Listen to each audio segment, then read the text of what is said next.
Ya, ¿qué hemos visto hasta ahora? Hemos visto t de chi cuadrado y t de student para muestra independiente. ¿Ya? El t de chi cuadrado también lo vimos para muestra independiente. ¿Qué quiere decir eso? Que estamos comparando dos grupos. ¿Ya? El concepto de muestras independientes. Unos individuos por un lado, otros individuos por otro. Es el concepto de grupos independientes. Lamentablemente estamos ocupando la palabra independiente para dos cosas diferentes, porque vimos que se ocupaba la palabra independiente para referirse a las variables, variables independientes y variables dependientes, cuando estuvimos viendo X, ¿ya? Es la causa de Y, y dijimos X es la variable independiente y Y es la variable dependiente. El concepto que estamos usando ahora es para describir muestras, ¿ya? T de chi cuadrado para muestra independiente, T de student para muestra independiente. Entonces, ¿qué quiere decir esto cuando estamos hablando de muestra independiente? Con estos tests, ¿ya? Y que es lo que probablemente ustedes van a usar para su trabajo de investigación. Que tenemos un grupo 1 y tenemos un grupo 2. Ese es el concepto de muestra independiente. Ya que pueden ser hombres, mujeres, sección 1, sección 2, la gente de Santiago, la comuna de Santiago y la comuna de Recoleta, y así sucesivamente. Son dos grupos de personas. ¿Ya? Entonces, al grupo 1 va a tener una variable X, va a tener una variable Y, y así sucesivamente. Lo mismo para el grupo 2, también vamos a medir la variable X, también vamos a medir la variable Y. ¿Ya? Esa es como una idea para que entendamos el concepto de muestras independientes. Y eso es un supuesto igual. ¿Qué quiere decir eso? Que lo que le pasa al grupo 1 no le afecta a lo que le pasa al grupo 2. ¿Ya? Por eso es que estamos diciendo que son muestras independientes. Que este no determina ese ni que ese determina el otro. Entonces, tenemos flechas así. La variable X es la variable Y del grupo 1. La variable X hacia la variable Y en el grupo 2, pero no tenemos una flecha del grupo 1 hacia el grupo 2. ¿Ya? ¿Por qué? Porque no dependen entre ellos. Veámoslo desde otro punto de vista. Las notas que tengan ustedes en esta sección no influyen a las notas que tengan en la otra sección. Y viceversa. ¿Ya? Los grupos son independientes entre sí. ¿Ya? Entonces, si uno quiere comparar las notas de la sección 1 con las notas de la sección 2 en la primera prueba, ¿ya? ¿Uno qué haría? Va a hacer una prueba de Student para muestra independiente. ¿Y qué es lo que va a estar comparando? Los promedios. ¿Ya? Si lo queremos transformar eso, no me gusta la prueba de Student porque no me va a servir ya que no tiene distribución normal, qué sé yo, y aparte, más que el promedio, me interesa solo saber en qué curso hubieron más cantidad de reprobados, ya que tuvieron nota roja. En ese caso, la nota ya se vuelve una variable dicotómica, binaria, que es nota azul o nota roja, aprobó o reprobó. Y en ese caso vamos a tener entonces dos secciones y vamos a tener dos resultados posibles, aprueba o reprueba. Y ahí, ¿qué tipo de test nos va a corresponder hacer? ¿T de student o T de chi cuadrado? Si la consecuencia que queremos explicar, la variable dependiente, es la aprobación-reprobación, ¿qué test ocuparíamos?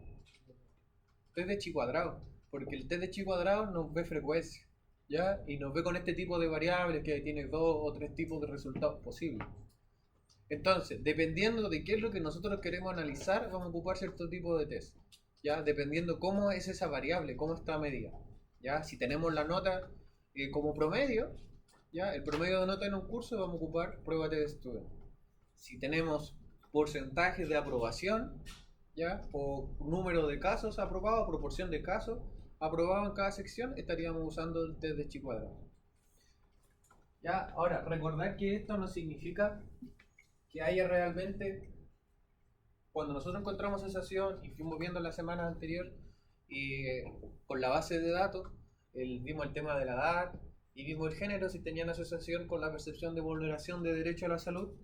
Recordamos que no significaba que una cosa fuera la causa de la otra, o si no encontrábamos un p-valor bajo y rechazábamos la hipótesis nula, no la podíamos rechazar, no significaba que una cosa no estuviera realmente afectando a la otra. Esto solamente lo teníamos que decir en un lenguaje de evidencia disponible. Según la evidencia que nosotros tenemos, no se puede afirmar lo siguiente, ¿ya? No se puede afirmar que hay una asociación estadísticamente significativa. Eso es lo único que nosotros podemos concluir a la hora de que sacamos p-valores. Ya no hay evidencia suficiente para hablar de una asociación estadísticamente significativa. Pero no de causalidad. Para hablar de causalidad necesitamos diseño de investigación. ¿Ya? ¿Cómo se hizo la investigación? ¿Cómo se levantaron las variables? Entonces les iba a contar un estudio que vi ayer, ya que mencionaba que era súper interesante y que nos va a mostrar aquí una ejemplificación de lo que es diseño y qué es análisis estadístico, y vamos a repasar lo del test de Chi-cuadrado. Entonces, en este estudio fue hecho en la India, ¿ya? Y lo que estaban investigando era el efecto de el género en la persona que dirigía una mesa de trabajo, ¿ya? En las decisiones que tomaba esa mesa de trabajo. ¿Esto en qué contexto? En este país querían evaluar, implementar una política para tomar decisiones en las comunidades sobre en qué se iban a gastar los recursos. ¿Ya? Por ejemplo, mejorar las calles, mejorar el abastecimiento de agua potable, en distintos lugares, pero obviamente habían recursos limitados, entonces no se podían hacer todas las cosas en todos los lugares. Entonces las personas tenían que decidir. Pero una pregunta que le tenían estos investigadores era cómo iban a ser conformados esos equipos de la gente que vivía en esos lugares, ya que estaba la hipótesis de que el género de la persona elegida que dirigiera esa mesa iba a afectar en dónde se iban a gastar los recursos. Entonces, ¿qué hicieron? Hicieron un estudio experimental para poner a prueba esta hipótesis. Entonces, crearon varias mesas de trabajo en distintos lugares y al azar designaron qué género tenía que ser la persona elegida para esa directiva. Entonces, en algunos lugares tocó que tenían que sí o sí elegir una mujer representante y en otros lugares sí o sí tenían que elegir un hombre representante. Entonces, al azar, estaban ocupando el diseño de un estudio experimental clásico. Entonces, el resultado que fueran a encontrar sobre el género que tenía el representante de esa mesa que él la dirigía y la elección en qué se iban a gastar los recursos, al haber sido al azar, íbamos a poder encontrar evidencia de que uno estaba causando lo otro, ¿ya?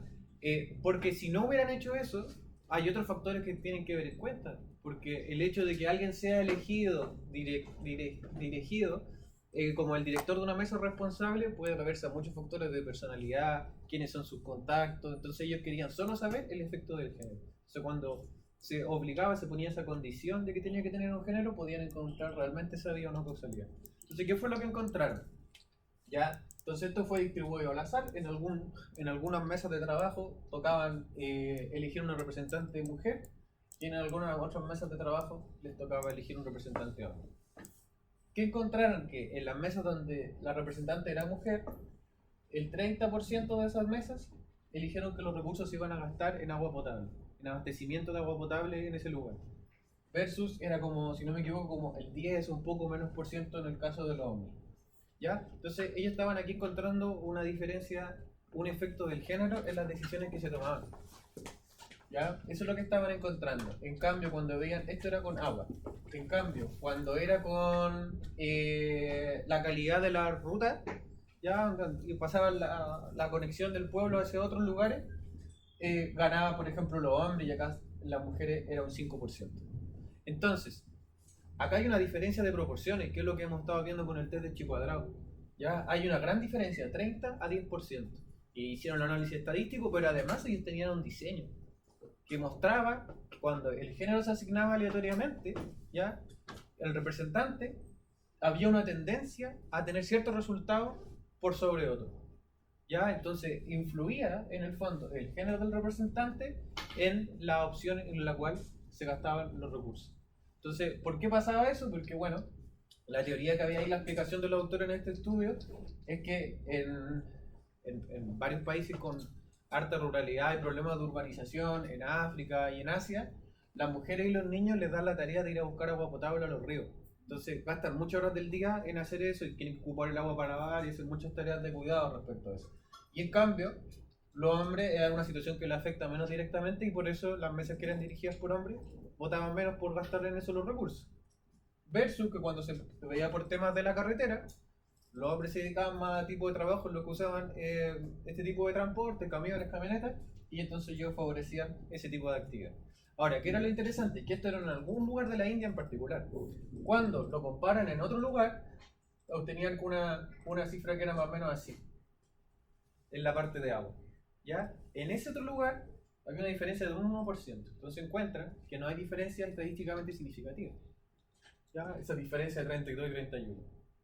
¿Por qué ahí el género no estaba causando una diferencia en las decisiones? ¿Ya? La explicación era porque en este lugar tenía, en general, tenía un clima mucho más seco. Entonces el problema de agua era muy obvio para todas las personas. Lo mismo si era hombre o mujer, a todos le estaba afectando demasiado el tema de agua.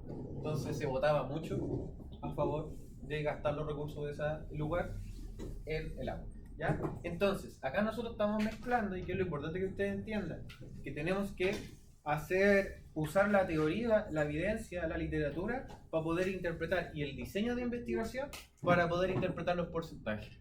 Lo que nosotros estamos haciendo con el programa solo nos va a decir si estas diferencias porcentuales son lo suficientemente grandes para decir que no se deben al azar. ¿Ya? Porque y aquí es lo que vamos con esa idea, y que no solo se deben con el azar. Porque hubiera bastado que a lo mejor hubiéramos repetido este mismo experimento, este mismo estudio, y estos porcentajes se pudieron haber invertido. Y en los hombres hubiera salido 32 y en las mujeres 31. Entonces que ahora pasa que al revés, los hombres favorecen eso. No queremos ese nivel de incertidumbre. Queremos asegurarnos de que si el estudio se vuelve a hacer, vamos a seguir obteniendo unas cantidades que nos muestran que consistentemente el grupo de mujeres tiene 3 veces más de casos en los cuales se está votando a favor de gastar los recursos en el agua en comparación a los hombres. ¿Ya? En cambio, cuando tenemos diferencias que son tan menores, el test estadístico nos dice, es arriesgado decir que estas diferencias de un 1% no se deban solo a la casualidad. ¿Ya? Imagínense, pensémoslo también como el tema de los deportes. Si tenemos dos equipos y uno ha ganado, y la estadística que tenemos de fondo es que un equipo ha ganado el 51% de las veces y el otro el 49% de las veces, ya está difícil apostarle a alguno de los dos. ¿Ya? ¿Por qué? Porque la estadística nos dice que casi cualquiera de los dos puede ganar. En cambio, si tenemos una estadística que dice que uno de los dos equipos ha ganado un 70% de las veces y el otro el 30% de las veces, la balanza se inclina hacia algún lado. ¿Ya? Pero ahora, esa estadística no va a tener el mismo peso si nos dicen que esos equipos han competido 100 veces juntos, así han jugado 3 partidos. Entonces nosotros podemos calcular los porcentajes con distintas cantidades de observaciones. A mayor son las cantidades de observaciones, ¿qué impresión nos da esa evidencia? Más precisa, ¿no es cierto? Esa estimación que nos va a dar en cómo se están dando esos dos porcentajes nos va a dar a nosotros más confianza. ¿Ya? Si tenemos dos equipos que han jugado un partido 100 veces y nos da una proporción de 70-30, nos va a dar harta confianza esa diferencia de apostarle al equipo que ha ganado el 70% de las veces, va en comparación a la estadística de dos equipos que han jugado entre ellos 4 veces. ¿Ya? Pero igual ha ganado 3 partidos de uno. Sí, pero han jugado 4 veces. Ya nos da poca información respecto a qué tan bueno es un equipo respecto al otro. No hay la suficiente cantidad de casos. El tamaño de la muestra no es lo suficientemente grande para poder afirmar que hay una diferencia significativa entre los grupos que estamos comparando. ¿Ya? Entonces, si vemos dos equipos, esa también es la lógica de muestras independientes. El equipo 1, el equipo A contra el equipo B. ¿Ya? El concepto de muestras independientes. Porque el rendimiento, cuántos goles haga un equipo, directamente no tendría. Ya pensemos también que están en países diferentes jugando, además. No afecta al otro. ¿Ya? Cada uno va a ir compitiendo en sus propias ligas y después se van a encontrar. ¿Ya? No está afectando el rendimiento de uno al rendimiento del otro. Y puede ganar todos los equipos que quiera. Pero si son dos equipos compitiendo en la misma liga, ahí ya no son independientes. Porque la cantidad de partidos que gana uno afecta a la cantidad de equipos que gana el otro. ¿Ya? Entonces esa es la idea de dependencia e independencia. Por ejemplo, las notas que ustedes sacan, ¿ya? Ustedes como curso, ¿tus notas dependen de las notas de tus compañeras? No. No, porque si ella se saca un 4, se saca un 7, tú te puedes sacar igual un 4 o un 7. A menos que tú le hayas copiado a tu compañera. Ahí habría dependencia entre las notas. ¿Ya? Porque si uno le está copiando al compañero, estoy haciendo su misma respuesta. O si le copia un gran porcentaje, entonces ahí hay dependencia entre las notas.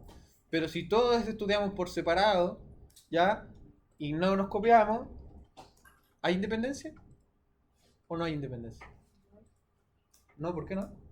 Cuando se supone que si las notas no dependen de. De las de los demás individuos. Se supone que depende cuando. Si nos copiamos. Exacto. Pero igual podría depender si nos pasa la misma materia, como si entendimos de la misma forma o si... Ah, no, porque se refiere a si estudiamos individualmente. como- entendí. Yo puedo, la idea de dependencia es, yo puedo de alguna manera explicar o predecir las notas de alguien más en este grupo a partir de las otras personas.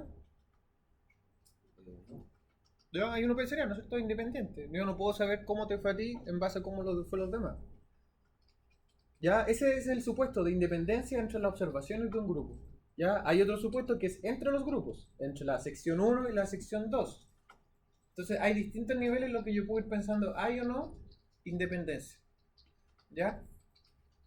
Hay muchos de los, cuando nosotros hacemos comparaciones y hacemos estudios, muchas veces tenemos que ir fijándonos en esos supuestos. ¿Ya? ¿Son independientes en los casos? Entonces, si no hubo copia y solo dependen de su habilidad y su propia capacidad cognitiva y horas de estudio, no deberían depender las notas de unas personas con otras.